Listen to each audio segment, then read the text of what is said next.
প্রিয় বন্ধুরা, আজকে এখানে একটা উদাহরণ দিচ্ছি। দেখো, আমাদের এখানে আপেল গাছ হয় না কেন? এই যে গাছটা দেখো, কি দারুণ ছিল গাছটা। থাকাতে মোটামুটি এই আপেল গাছটা এখানে হয় না কেন? যে রৌদ্রু রৌদ্রুর টেম্পারেচারে দেখো পাতাগুলো পুড়ে গেছে। সব সব দেখো, একদিন জল দেওয়া নেই, তাই পাতাগুলো সব দেখো, সব কালো পুড়ে গেছে পাতাগুলি। দেখো, অর্ধেক কালো অর্ধেক সব পুড়ে গেছে পাতাগুলি।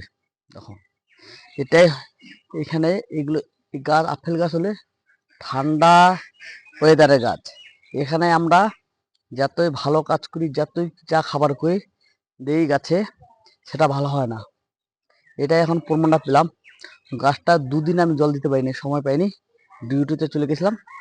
তাই দেখো পাতাগুলো কি অবস্থা, সব পাতাগুলো পুড়ে গেছে।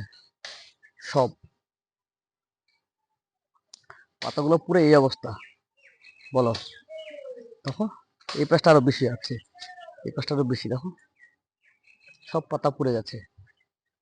এখানে তার জন্যই বলি, সব জায়গায় সব কিছু হয় না, সবার দ্বারা সব কাজ হয় না। এটাই আমি প্রমাণ পেলাম এই গাছটা দিয়ে। কি অবস্থা এখানে, এখানে এত টেম্পারেচার, এত রৌদ্র, তাই এখানে আপেল ভালো হবে না, যতই যাই বলুক বলুক। খালি একটুখানি রৌদ্রতে গাছ এই অবস্থা।